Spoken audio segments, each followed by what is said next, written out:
সম্মানিত নোয়াখালীবাসী, কেমন আছেন আপনারা? কেমন আছেন? ভালো আছেন? জি, ভালো আছি। আলোচনা শুরু করতে যাই। আল্লাহ রাব্বুল আলামিন পবিত্র কুরআনুল কারীমের মধ্যে একটি অনবদ্য সূরা নাযিল করেছেন। এখান থেকে আলোচনাটা শুরু করতে যাচ্ছি। সূরাটার নাম হচ্ছে সূরাতুল আসর। কি সূরা? আল্লাহ পাক বলছেন, বিসমিল্লাহির রহমানির রহিম, ওয়াল আসরি, সময়ের কসম, সময়ের কসম, মহাকালের কসম, ইন্নাল ইনসানা লাফি খুসর, নিঃসন্দেহে, নিঃসংকোচে, কোনো সন্দেহ নেই যে এই পুরো মানব জাতি ক্ষতির মধ্যে আছে। ইল্লাল্লাযীনা আমানু, তবে তারা নয়, তারা ব্যতীত যারা ঈমান এনেছে, ওয়া আমিলুস সলিহাত, এবং সদামল সম্পাদন করেছে, ওয়া তাওয়াসাউ বিল হাক্কি, পরস্পরকে সত্যের উপদেশ দিয়েছে, ওয়া তাওয়াসাউ বিস সবর, এবং পরস্পরকে ধৈর্যের উপদেশ দিয়েছে। আল্লাহ রাব্বুল আলামিন বলছেন সময়ের কসম। সময়ের কসম আল্লাহ পাক কেন করলেন? তার আগে আমরা একটু জেনে নেই যে আল্লাহ পাক কি কসম করতে পারেন কিনা। উত্তর হচ্ছে হ্যাঁ, আল্লাহ রাব্বুল আলামিন তার সৃষ্টির কসম করতে পারেন, কিন্তু সৃষ্টি হিসেবে আমাদের জন্য জায়েজ নেই যে আমরা আল্লাহ ছাড়া অন্য কারো নামে কসম করব। নবী সাল্লাল্লাহু আলাইহি ওয়াসাল্লাম বলেছেন, মান হালাফা বিগাইরি ইসমিল্লাহি ফাকাদ কাফারা, কেউ যদি আল্লাহ ছাড়া অন্য কারো নামে কসম করে বা শপথ করে, সে যেন কুফরি করলো। কি করলো? আমরা যদি কসম করতেই চাই, শপথ করতেই চাই, তাহলে আল্লাহর নামেই কসম করতে হবে। আর আল্লাহর নামে কসম করলে অবশ্যই কসম পূরণ করতে হবে, শপথ পূরণ করতে হবে। যদি পূরণ না করি কাফফারা দিতে হবে, কমপক্ষে 3টা রোজা রাখতে হবে। আল্লাহ পাক তার সৃষ্টির নামে কসম করে থাকেন। যেমন আল্লাহ পাক বলেছেন, ওয়া তিন ফলের কসম, ওয়া জাইতুনের কসম। 3 ফল খেয়েছেন কখনো? জাইতুন ফল দেখেছেন? জাইতুনের তেল সম্পর্কেও হাদিসে আসছে, এটা বরকতময় তেল। জাইতুনের তেল বরকতময়, এটাকে খেতে বলা হয়েছে, গায়ে ব্যবহার করতেও বলা হয়েছে। ওয়া তুরি সিনিন, আল্লাহ পাক তুর পাহাড়ের কসম করেছেন, সিনাই পর্বতের কসম করেছেন। ওয়া হাযাল বালাদিল আমিন, এই পবিত্র শহরের কসম বলতে আল্লাহ পাক মক্কার কসম করেছেন। এরকম প্রচুর কসম আল্লাহ পাক কোরআনে করেছেন। স্পেশালি আম্মা পারা, যেটা আমরা বলি 30তম পারা, এই পারায় প্রচুর শপথ আপনি দেখতে পারবেন। ওয়া দুহা, দ্বিপ্রহরের কসম, ওয়া লাইল, রাতের কসম। ঠিক আছে? কোন কোন ক্ষেত্রে আল্লাহ পাক এই মহাবিশ্বের কসমও করছেন তারকার অবস্থান স্থলে। আল্লাহ পাক বলছেন, ফালা উকসিমু বিমাওয়াকি'ন নুজুম ওয়া ইন্নাহু লাকাসামুন লাউ তা'লামুন আযীম। সূরা ওয়াকিয়ার শেষের দিকে আল্লাহ পাক নক্ষত্রগুলোর অবস্থান স্থলেরও কসম করেছেন। কোন কোন ক্ষেত্রে আল্লাহ পাক নিজেরও কসম করেছেন, ফালা ওয়া রাব্বিক, কখনো নয়, তোমার রবের শপথ করে বলছি, তোমার রবের শপথ করে বলছি। মানে আল্লাহ পাক নিজেই নিজের কসম করছে যে ফালা ওয়া রাব্বিকা, কখনো নয়, তোমার রবের কসম করে বলছি, তারা মুমিন হতে পারবে না যতক্ষণ পর্যন্ত তোমাকে, হে নবী মুহাম্মদ সাল্লাল্লাহু আলাইহি ওয়াসাল্লাম, তাদের মধ্যে অমীমাংসিত বিষয়ে তোমাকে ফয়সালাকারী রূপে গ্রহণ না করছে। এখানে আল্লাহ পাক নিজের কসম করছে। আল্লাহ রাব্বুল আলামিন আল কোরআনে বহু কসম করেছে, আর এটা প্রত্যেক বুদ্ধিমান শ্রোতাই বুঝে ফেলবেন। আল্লাহ পাক যখন যে বিষয়ের কসম করেন, নিঃসন্দেহে সেটা সবচেয়ে গুরুত্বপূর্ণ বিষয় হবে, তাই নয় কি? আল্লাহ পাক এখানে সময়ের কসম করছেন, মানে সময়টা আমাদের জীবনে খুবই ইম্পর্টেন্ট একটা জিনিস। সত্যি কথা বলতে আমাদের লাইফের সবচেয়ে ইম্পর্টেন্ট জিনিস হচ্ছে কি? টাইম বা সময়। আমরা যখন মায়ের গর্ভে ছিলাম এবং আমাদের বয়স ছিল 4 মাস 10 দিন, তখন আল্লাহর পক্ষ থেকে একজন ফেরেশতা এসেছিলেন, এসে মায়ের গর্ভে রূহটাকে ফুঁকে দিয়েছেন এবং 4টা বিষয় লিখে দিয়েছেন। 1 নাম্বার, এই গর্ভের সন্তানের হায়াত কতটুকু হবে। 2 নাম্বার, তার রিজিক কি কি হবে। 3 নাম্বার, সে সৌভাগ্যবান হবে না দুর্ভাগ্যবান হবে। 4 নাম্বার, সে দুনিয়াতে কি কি আমল করবে। এই 4টা বিষয় লিখে দেওয়া হয়েছে। এর মধ্যে সবচেয়ে ইম্পর্টেন্ট বিষয় হচ্ছে হায়াত, সময়, সে কতদিন বাঁচবে। হায়াতের মধ্যে বরকত হয়, কিন্তু আল্লাহ পাকের নির্ধারিত হায়াত কিন্তু বাড়েও না কমেও না। আল্লাহ পাক যে সময় নির্ধারণ করেছেন, এই সময়টুকুই আমাদের দুনিয়ার হায়াত। আল্লাহ পাক নির্ধারণ করে বলেছেন, লিয়াবলুয়াকুম আইয়ুকুম আহসানু আমালা। এই হায়াত মওত সৃষ্টি করার বিষয়টা হচ্ছে আল্লাহ পাক দেখতে চান দুনিয়াতে তোমাদের মধ্যে কাজে কে শ্রেষ্ঠ, কাজে কে উত্তম। আহসানকে কাজে সেরা কে? আল্লাহ পাক দেখতে চান না আমলের মধ্যে এভারেজ কে, গতানুগতিক কে। আল্লাহ পাক দেখতে চান আমলের শ্রেষ্ঠ কে। কবির মানে বড়, আকবর মানে সবচেয়ে বড়, সগীর মানে ছোট, আসগর মানে আরো অনেক ছোট, হাসান মানে হচ্ছে ভালো, উত্তম, আহসান মানে সবচেয়ে ভালো, বেস্ট ওয়ান। আল্লাহ পাক দেখতে চান লিয়াবলুয়াকুম আইয়ুকুম আহসানু আমালা, তোমাদের মধ্যে দুনিয়াতে আমলে আহসানকে। আল্লাহ পাক এভারেজ মুসলিম দেখতে চান না, এক্সেপশনাল মুসলিম দেখতে চান। আমি কি বোঝাতে পারছি? এই জন্য আল্লাহ পাক হায়াত ও মৌত সৃষ্টি করেছেন এবং দুনিয়ার জীবনটা আমাদেরকে উপহার দিয়েছেন। আরেকটা উদ্দেশ্য হচ্ছে আল্লাহ পাক দেখতে চান এই কারাগারের জীবনে আমলের শ্রেষ্ঠকে এবং কে আল্লাহ পাকের বিধানগুলো মেনে চলে, এবং কারা কারা আল্লাহ পাকের জমিনের মধ্যে তার খেলাফতের দায়িত্ব পালন করে। আমরা কিন্তু আল্লাহর খলিফা। আমরা কি আল্লাহর খলিফা? আমাদের পিতাকে আল্লাহ পাক সৃষ্টি করেছিলেন পৃথিবীতে আল্লাহর খলিফা হিসাবে। আল্লাহর খলিফার কাজ কি? শুধু ইবাদত করাই খলিফার কাজ নয়। আল্লাহর খলিফার কাজ হচ্ছে আল্লাহ পাকের জমিনের মধ্যে ন্যায় বিচার প্রতিষ্ঠা করা, আল্লাহর বিধান প্রতিষ্ঠা করা। এটা আল্লাহর খলিফার কাজ। যদি পৃথিবীতে আমরা আল্লাহ পাকের বিধান প্রতিষ্ঠা না করে শয়তানের বিধান প্রতিষ্ঠা করি, তাহলে আমরা আল্লাহর খলিফা থাকবো না, শয়তানের খলিফা হয়ে যাব। আমি কি বুঝতে পারছি? আল্লাহ পাক দুনিয়ার এই কারাগারের জীবনটাতে আমাদেরকে নির্ধারিত সময় দিয়েছেন, ওয়াল আসরির সময়ের কসম। আরেকটা অর্থ এখান থেকে নেওয়া যায়, সেটা হলো আল্লাহ পাক সময়ের কসম করে আমাদেরকে মূলত অতীতকালের দিকে তাকাতে বলছেন। কোন দিকে? অতীতের দিকে। কোরআন খুললে আপনি দেখবেন, আমার সামনে যে কিতাব আছে আল্লাহ পাকের কিতাব আল কোরআনুল কারীম, এই কোরআনুল কারীমকে আপনি তিনটা ভাগে ভাগ করতে পারবেন। একটা অংশে গিয়ে দেখবেন এখানে আছে হুকুম আহকাম, কি করা যাবে কি করা যাবে না, কি করতে হবে কি করতে হবে না। দ্বিতীয় অংশে গিয়ে আপনি পাবেন আল্লাহ রাব্বুল আলামিনের তাওহীদ, তাওহীদ, রিসালাত, আখিরাত, এই বিষয়টা পাবেন। আল্লাহ এক, মুহাম্মদ সাল্লাল্লাহু আলাইহি ওয়াসাল্লাম শেষ নবী, এবং আখিরাত, এর পরের জীবন, এর ধাপগুলো, হিসাব নিকেশ, জান্নাত জাহান্নাম, এগুলো পাবেন। আরেকটা অংশে গিয়ে আপনি পাবেন ইতিহাস। কি পাবেন? ইতিহাস, পূর্ববর্তী নবীগণের ইতিকথা পাবেন। একদম আদম আলাইহিস সালাম থেকে শুরু করে শেষ নবী মুহাম্মদ সাল্লাল্লাহু আলাইহি ওয়াসাল্লাম পর্যন্ত পুরো হিস্ট্রি আপনি কোরআনে পাবেন ইনশাআল্লাহ। আল্লাহ পাক ওয়াল আসরি বলে আমাদেরকে একটু পিছনের দিকে তাকাতে বলছেন, একটা জিনিস লক্ষ্য করতে বলছেন। সেই জিনিসটা কি?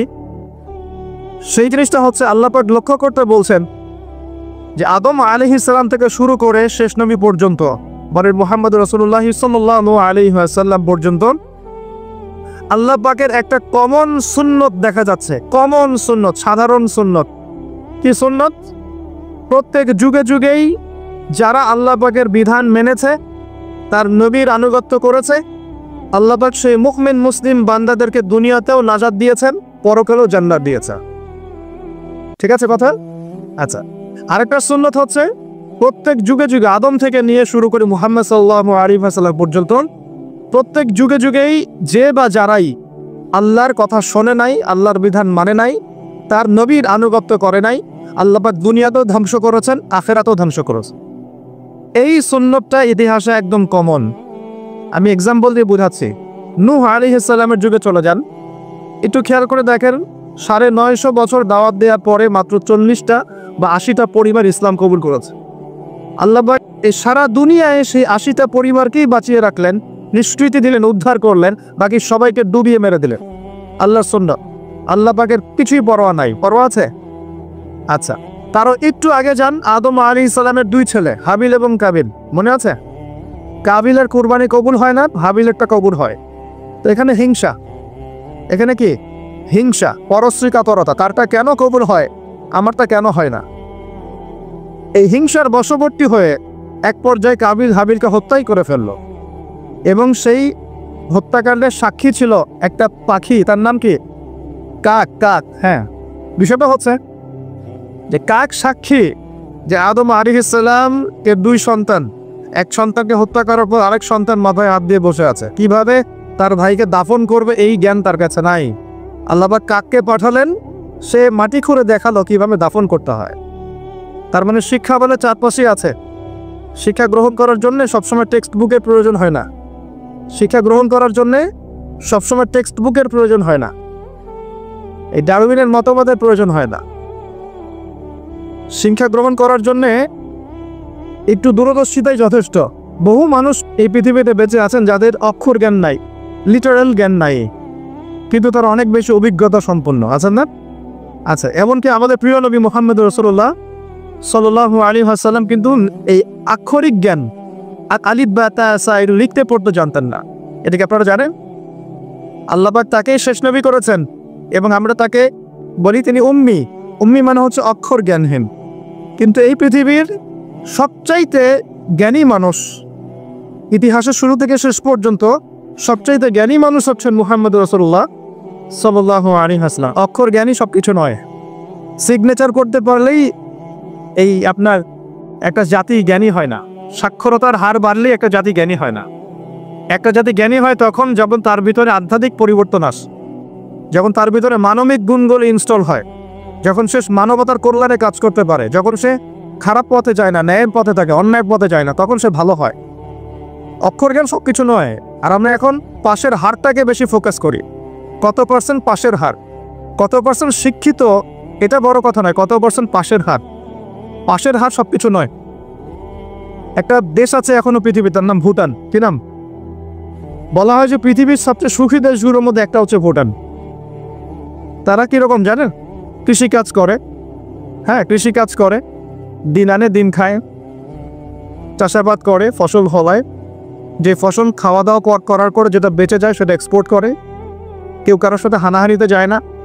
হ্যাঁ, ছোট ছোট ছোট পরিবারে বিভক্ত, গোত্রীয়, সেখানে গোত্রীয় বিভাগ আছে, কিছু পলিটিশিয়ানরাও আছে, কিন্তু কারোর সাথে কোনো হানাহানি কাটাকাটি এইসব এই তারা। পৃথিবীর সবচেয়ে সুখী দেশগুলোর তালিকায় ভুটানকে বলা হয় একটা দেশ। যে শিক্ষা নিলেন কাবিল কার কাছ থেকে? কাকের কাছ থেকে। এখানে একটা হাদিস মনে পড়ে যায়, শেয়ার করি। নবী সাল্লাল্লাহু আলাইহি ওয়াসাল্লাম বলেছেন, এই পৃথিবীতে প্রথম হত্যাকাণ্ড সংগঠিত করেছিল কাবিল। এই জন্যই এই পৃথিবীতে যত মানুষকে অন্যায়ভাবে হত্যা করা হবে, বিনা কারণে অন্যায়ভাবে হত্যা করা হবে, এই সমস্ত খুনের যে পাপ, এই পাপের একটা অংশ কাবিলের আমল নামায় যুক্ত করা হবে বলে নাউজুবিল্লাহ। সপ্তাহে জারিয়া যেমন আছে, আরেকটা টার্ম আছে, সেটা হলো গুনাহে জারিয়া। এটা কি? একটা মাদক দ্রব্যের বার ফুলেছেন, আপনি মারা যাওয়ার পরেও যদি মানুষ মাদক খেতে থাকে, কবরে শুয়ে শুয়ে গোনা পাবেন ইনশাআল্লাহ। একটা গান গেয়েছেন যেখানে আজে বাজে মিউজিক আছে, বা আজে বাজে শিরকি কথা আছে, কুফরি কথা আছে, মানুষকে আপনার আল্লাহ থেকে দূরে সরাচ্ছে। যত মানুষ সেই গান গাবে এবং শুনবে, আপনার মৃত্যুর পরেও কবরে শুয়ে শুয়ে সেই গোনা পাবেন ইনশাআল্লাহ। একজন মানুষ সিনেমা হল করেছে এবং সেখানে নগ্ন ছবি প্রদর্শন করা হয়। আর এখনকার বেশিরভাগ সিনেমাতেই নগ্ন ছবি দেখানো হয়, কারণ এখন অনলাইনে ঢুকলেই মনে হয় এই জগৎ সমান সমান যৌনতা, মানে এই পৃথিবীটাই মানে যৌনতা, সবখানেই যৌনতা। এমনকি একটা স্যান্ডো গেঞ্জি কিনতে যাবেন, সেখানেও দেখবেন একটা নগ্ন মেয়ের ছবি দিয়ে রেখে দিয়েছে, মানে সব যৌনতা। তো এই যে সিনেমা হলটা করেছেন, যত মানুষ এখানে সিনেমা দেখবে, যদি আপনি মারাও যান, যত মানুষ সিনেমা দেখতে থাকবে, এই গোনার একটা অংশ আপনার কবরে অটোমেটিক ট্রান্সফার হতে থাকবে ইনশাআল্লাহ। এভাবেই যদি আপনি মাদ্রাসা করেন, যত মানুষ পড়বে, আগামীতে শিক্ষিত হবে, দিনের জ্ঞান অর্জন করে মানুষের মধ্যে দাওয়াতের কাজ করবে, সমস্ত নেক আমলের একটা অংশ আপনি পাবেন ইনশাআল্লাহ। একটা মসজিদ করেছেন, মসজিদে ইনভেস্ট করেছেন, একটা মসজিদ করে দিয়েছেন, এই মসজিদে যত মানুষ নামাজ পড়বে ইনশাআল্লাহ আপনি এর একটা নেকির ভাগিদার হবেন ইনশাআল্লাহ। আপনি একটা বই লিখেছেন অথেন্টিক সুন্দর, এই বই যত মানুষ করে উপকৃত হবে, আপনি কবরে শুয়ে শুয়ে নেকি পাবেন ইনশাআল্লাহ। ভালো কিছু বলেছেন, ভালো লেকচার দিয়েছেন, যত মানুষ শুনবে, আমল করবে, জীবন পরিবর্তন করবে, ইনশাআল্লাহ আপনি কবরে শুয়ে শুয়ে নাকি পাবেন ইনশাআল্লাহ। এটা সবচেয়ে সেরা ইনভেস্ট, সবচেয়ে সেরা ব্যবসা। আল্লাহ পাক আমাদেরকে এ ধরনের ব্যবসা বেশি বেশি করার তৌফিক দান হয়। এখানে একটা প্রশ্ন আসবে যে হাবিলকে কেন কাবিল হত্যা করলো? উত্তর হচ্ছে হিংসা। উত্তরটা কি? এই কাবিলের সুন্নত কিন্তু 1400 বছর না, 1400 বছর তো নবীর যুগই চলে গেছে। আসলে এই লক্ষ লক্ষ বছরের পরেও কাবিলের এই সুন্নত কিন্তু শেষ হয়ে যায় নাই, এখনো কিন্তু হাবিল কাবিলের সুন্নত সমাজে আছে। যখনই দেখা যাবে যে কেউ কোনো ভালো কাজ করছে বা ভালো কিছু হচ্ছে, তেমন এক শ্রেণীর কাবিল অটোমেটিক বের হয়ে যাবে, যারা এই হাবিলের পিছনে লেগে যাবে। কথা ঠিক কি না? প্রতিটা সেকশন এটা আছে। যদি পলিটিক্যাল ক্ষেত্রে একজন পলিটিশিয়ান ভালো কাজ করা শুরু করে, কিছু কাবিল বের হয়ে তার বিরোধিতা করা শুরু করবে, দেখবা সমাজের ক্ষেত্রে কিছু ভালো নেতা যদি বের হয়, তারা ভালো কাজ করছে মানব সেবামূলক, কিছু বের হবে কাবিল যারা এর পিছনে লেগে থাকবে। ধর্মীয় ক্ষেত্রেও দেখবেন যদি ভালো কিছু আলেম, ওয়াইজ, ভালো মুফাসসির, আপনার লেখক বা ভালো কিছু বের হয়, ভালো বড় পার্সন বের হয় যারা দিনের জন্য কাজ করছেন, উম্মার জন্য কাজ করছেন, এক শ্রেণীর কাবিল অটোমেটিক বের হয়ে যাবে যাদের কাজই হবে 24 ঘন্টা তার পিছনে লেগে থাকা। এতে করে ফায়দা কি? এতে করে কাবিলদের কোনো ফায়দা নাই, এতে করে হাবিলের ফায়দা আছে। কিরকম ফায়দা? হাবিল কি বলছিল? হাবিল বলছে যে তুমি যদি আমাকে মারার জন্য হাত প্রশস্ত করো, আয়াতে পড়ে দেখেন সূরা মাইদার মধ্যে আছে, শুরুর দিকেই আছে, তুমি যদি আমাকে হত্যা করার জন্য হাত প্রশস্ত করো, আমি কখনো তোমাকে হত্যা করার জন্য হাত বাড়াবো না। এটা হাবিলের কথা। কত উচ্চ লেভেলের শিক্ষা তার পিতামাতা তাকে দিয়েছে, কত উঁচু লেভেলের শিক্ষা আদম আলাইহিস সালাম এবং হাওয়া আলাইহিস সালাম তাকে দিয়েছেন, কত উচ্চ মানের তাকওয়া তার মধ্যে ছিল। সে বলছে তুমি যদি হাত বাড়াও আমাকে মারার জন্য, হে কাবিল, আমি তোমাকে হত্যা করার জন্য আমার হাত বাড়াবো না, বরং আমি ভয় করছি আমাকে হত্যা করলে তুমি আমার এবং তোমার সমস্ত গুনাহ নিয়ে কিয়ামতের মাঠে উঠবে এবং তুমি শয়তানের অন্তর্ভুক্ত হয়ে যাবে। তাহলে কাবিল কি শেষমেশ এই দলে পড়ে নাই? এই দলেই পড়েছে। আল্লাহ পাক আমরা সবাইকে হাবিল হওয়ার তৌফিক দান করুন, আর দৃশ্য অদৃশ্যের কাবিলদের থেকে আল্লাহ পাক হেফাজত করুন বলি আমি। এখানেও একটা সুন্নত আল্লাহ পাকে দেখেন, সময়ের কসম খেয়াল করেন যে ওই সময়ও আল্লাহ পাক হাবিলকে রক্ষা করেছেন, পরকালে জান্নাত দিয়েছে। কাবিল কিন্তু জান্নাতে যাচ্ছে না, তার ঘরের মধ্যে নিজের ভাইয়ের হত্যার অপরাধ আছে। নবী পরিবারের সন্তান হওয়া সত্ত্বেও তার পরিণতি কিন্তু ভালো হলো না। খেয়াল করেছেন কি? আচ্ছা, এবার সামনে যান। নূহ আলাইহিস সালামের জীবন তো দেখলেন। এই 80টা পরিবারকে আল্লাহ পাক হেফাজত করলেন, বাকি সবাইকে ডুবিয়ে মারলেন। আমরা যারা এখন পৃথিবীতে বেঁচে আছি, এই 800 কোটি বা 1000 কোটি মানুষ, কোনো না কোনোভাবে কিন্তু আমরা সবাই এই 80টা পরিবারেরই সন্তান। কথা বুঝতে পারছেন না মনে হয়? এই যে বিশ্ব ভ্রাতৃত্বের কথা বলি না আমরা, এই বিশ্ব ভ্রাতৃত্বের কথা তো পশ্চিমারা বলে মানুষকে দেখানোর জন্য, কথার কথা বলে। সত্যিকারের বিশ্ব ভ্রাতৃত্ব শিখতে হলে কোরআন পড়তে হবে। সত্যিকারের বিশ্ব ভ্রাতৃত্ব শিখতে হলে কোরআন পড়তে হবে। কোরআন বলছে এই যে পরিবারগুলোকে আল্লাহ পাক বাঁচিয়েছেন, জুদি উপত্যকায় এই নৌকা গিয়ে ঠেকেছে, ওই নৌকায় যারা ছিলেন তাদেরকে দিয়ে পরবর্তীতে পৃথিবী আবাদ করা হয়েছে। নূহ আলাইহিস সালামের 4 সন্তান ছিলেন। কয় সন্তান? একজন হচ্ছে শাম। কি নাম? শাম। এই শাম এর বংশধর হচ্ছে এই যে মিডল ইস্টের মানুষরা, মধ্যপ্রাচ্যের যে মানুষরা আছে, এরা শামের বংশধর। এক ছেলের নাম হাম। হাম ছিল কালো বর্ণের, মানে ব্ল্যাক স্কিন। এই হামের বংশধর হচ্ছে আফ্রিকান কন্টিনেন্টে যে মানুষগুলো আছে, আফ্রিকান কন্টিনেন্ট, এই যে কালো কালো মানুষগুলো, তারা কিন্তু হামের বংশধর। একজন হচ্ছে ইয়াফাস। ইয়াফাস হচ্ছে ওই ইউরোপিয়ান যারা, এরা হচ্ছে ইয়াফাসের বংশধর, সাদা চামড়া। আর একজন সন্তান ছিল, তার নাম সম্ভবত কেনান। এই সন্তান নৌকায় ওঠে নাই। সে বলেছিল, তার বাবা তাকে ডাকছিল, নৌকায় আসো, আল্লাহর আযাব থেকে আজকে কেউ বাঁচাতে পারবে না। সে বলছে যে আমি পাহাড়ে উঠে যাব, পাহাড় আমাকে সেভ করবে। নবী পরিবারের সন্তান হওয়ার পরেও এই কেনান পানিতে ডুবে মারা গেল। আল্লাহ পাক তাকে বললেন, হে নূহ, লাইসা মিন আহলিক, সে তোমার পরিবারের কেউ না। নূহ আলাইহিস সালাম বলছেন, আল্লাহ, সে আমার সন্তান, তাকে মাফ করে দাও। আর আল্লাহ পাক বলছেন, লাইসা মিন আহলিক, সে তোমার পরিবারের কেউ না। মানে আল্লাহর হুকুম আহকাম না মেনে চললে নবী পরিবারের সন্তান হয়েও কেউ আল্লাহর গজব থেকে বাঁচতে পারবে না। আর আমরা তো কিছুই না, আমরা কিছু। তা আমাদের অহংকার শোভা পায়, আমি অমুক আলেমের সন্তান, অমুক মুহাদ্দিসের সন্তান, অমুক বক্তার সন্তান, হ্যাঁ, অমুক পলিটিশিয়ানের সন্তান, অমুক রাষ্ট্রনেতার সন্তান। এইসব জাতি, বর্ণ, গোত্র, এগুলো আল্লাহর আযাব থেকে বাঁচাতে পারবে না যদি কোরআন সুন্নাহ ফলো না করে চল। এটা মূল কথা। আরো সামনে যান।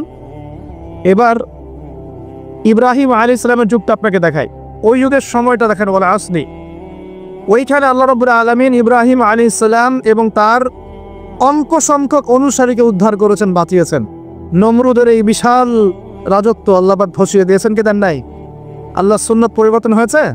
হয়। আল্লাহ পাক ইব্রাহিম আলাইহিস সালামকে আগুনের পরীক্ষা থেকেও বাঁচিয়েছেন, আর নমরুদকে সামান্য মশা দিয়েই মেরে ফেলেছে। আল্লাহর সুন্নাত কোনো পরিবর্তন হয়নি।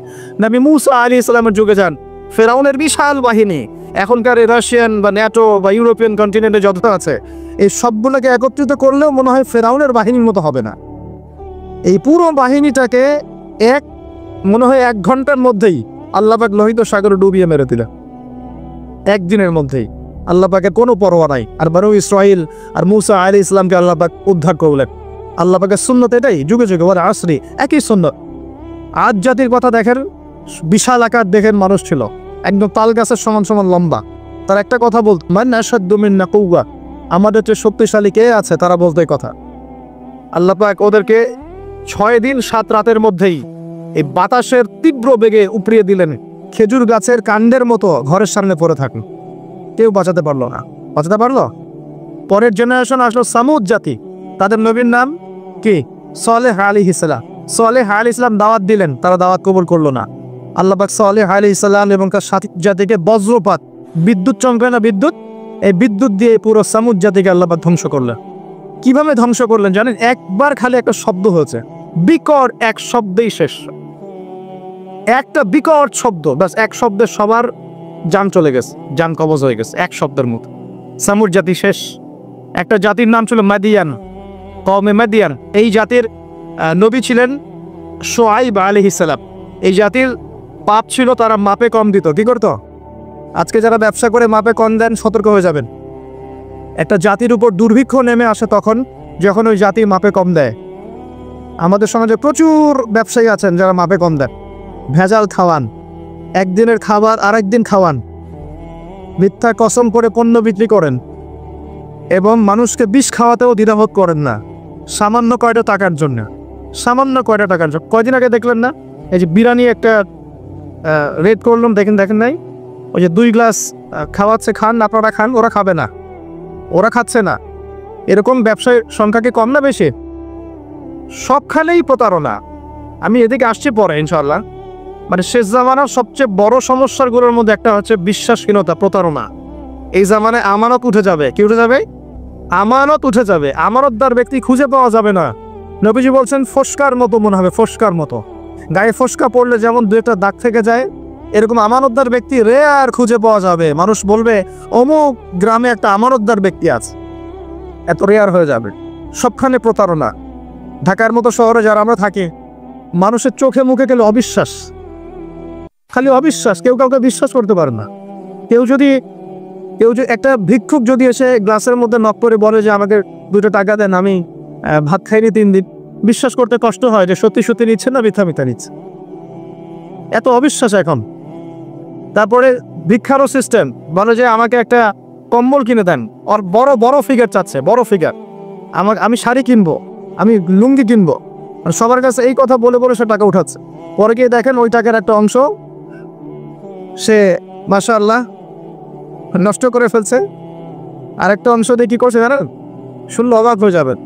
একটা কোলের বাচ্চাকে নিয়ে ভিক্ষা করছে। কোলের বাচ্চা, এই কোলের বাচ্চাটা সে হায়ার করে আনছে একজনের কাছে, ভাড়া নিয়ে আসছে। সেটা তার বাচ্চা না, অন্য কারো বাচ্চার ভাড়া নিয়ে আসছে, এবং সেই বাচ্চাটাকে ঘুমের ওষুধ খাইয়ে দেয়। কি খাইয়ে দেয়?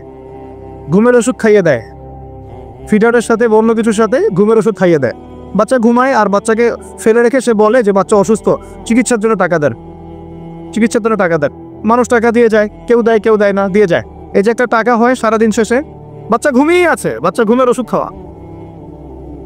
তারপরে এই বাচ্চাটার ওসিলায় যে টাকাগুলো সে আর্ন করলো হারাম পথের, এর একটা অংশ সে এই বাচ্চা আসল পিতা মাতাকে দিবে, দিয়ে বাকি অংশ সে সিন্ডিকেট করে খেয়ে ফেলবে। এটাও হয় ঢাকা শহরে। তাহলে এই যুগে আপনি কাকে বিশ্বাস করবেন? কিভাবে বিশ্বাস করবেন? কিভাবে বিশ্বাস করবেন? এটা অবিশ্বাসের যুগ চলছে। জনগণ সরকারকে বিশ্বাস করতে পারে না, সরকার জনগণকে বিশ্বাস করতে পারে না। সমাজ নেতা জনগণকে বিশ্বাস করতে পারে না, জনগণ সমাজ নেতাকে বিশ্বাস করতে পারে না।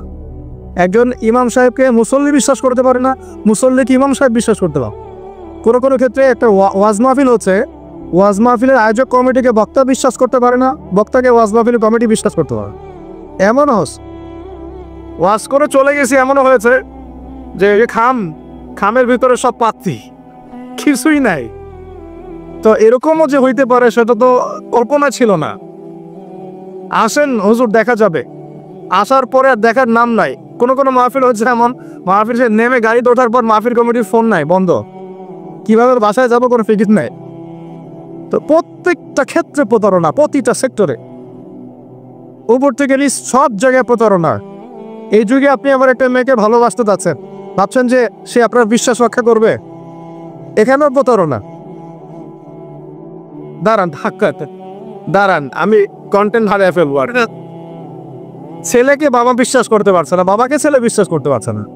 দেখেন, সন্তানের জন্যে সম্পত্তির জন্যে ছেলে বাবাকে হত্যাও করেছে। এই যুগে ঘটনা, সম্পত্তির জন্যে ছেলে মাকে হত্যা করেছে। আমি উত্তরবঙ্গের একটা ঘটনা জানি, মাকে জবাই করে দিয়েছে সন্তান সম্পত্তির জন্যে।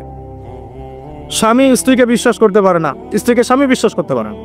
হ্যাঁ, তো এই জামানার সবচেয়ে বড় সমস্যা হচ্ছে এই জামানা থেকে বিশ্বাস উঠে গেছে। কেউ কাউকে বিশ্বাস করতে পারে না। খেয়াল করে দেখবেন, ইভেন বাজারে যাচ্ছেন, বাজারে গেলে কেনাকাটা করছেন, একটা অবিশ্বাস সমাজ চোখের মুখে, না জানি ও আমাকে ঠকায় দেয় কিনা।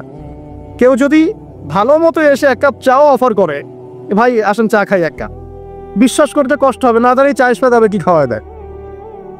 সব ক্ষেত্রেই, প্রতিটা ক্ষেত্রেই একই অবস্থা। দেখেন, ওই সমাজে ওই মাদিয়ান কওমের মধ্যে এই অবিশ্বাস ছিল, প্রতারণা ছিল, আর মানুষকে তারা মারবে কম দিয়ে ঠকাতো। যে সুন্নত এখন চলছে, এখনো সে কোরআন আল্লাহ পাক কেন নাজিল করছেন, কেন এত ইতিহাস বলছেন? কারণ শেষ জামানার এই উম্মতে মুহাম্মাদি সাল্লাল্লাহু আলাইহি ওয়াসাল্লামের মধ্যে এই সমস্ত সমস্যাগুলো আবার নতুন করে দেখা দিবে। এই কারণেই তো আল্লাহ পাক আমাদেরকে জানাচ্ছেন, আগে এটা হয়েছে, আগে এটা হয়েছে, আগে এটা হয়েছে, সতর্ক থাকা। কেন কোরআনে বারবার মূসা আর ফেরাউনের কথা আসছে? 136 বার আছে নবী মূসা আলাইহিস সালামের কথা ফেরাউনের সাথে। এতবার কেন? যেখানে আমাদের নবীজির নাম মাত্র 4 বার। কেন এতবার? কারণ শেষ জামানায় উম্মতে মুহাম্মাদির সময়ে মূসা এবং ফেরাউনের সময় যা যা হয়েছিল এগুলোর পুনরাবৃত্তি হবে আবার। আল্লাহ পাক সচেতন থাকতে বলছেন। এই যুগেও কি নতুন করে ফেরাউনরা বের হয়ে আসে নাই? ফেরাউন এবং তার দলবল বানু ইসরাঈলের উপরে যা করেছিল, এখন ইহুদিরা সেই মুসলিমদের উপর তাই করছে না? একই জিনিস ঘুরে ফিরে আসছে। এই কারণে আল্লাহ পাক আমাদেরকে সতর্ক থাকতে বলছেন, বারবার কোরআন এগুলো রিপিট করছেন। ইতিহাস কেন ব্যাখ্যা করছেন আল্লাহ পাক? বলে আসরি, সময়ের কসম, সময়কে মূল্যায়ন করেন। সময়ের পিছনের দিকে তাকিয়ে দেখেন, সময় কত সময় চলে আসছে। এই কমে মাদিয়ান মাপে কম দিত। আমরা যারা ব্যবসা করি, আল্লাহর ওয়াস্তে মাপে কম দিবেন না। একজন সৎ ব্যবসায়ী, আমি দুটো হাদিস শোনাই, আমি তাদেরকে ভালোবেসেই বলছি, ব্যবসায়ীদেরকে আমি ভালোবাসি, কারণ তার অন্ততপক্ষে সুদের মধ্যে যাচ্ছেন না।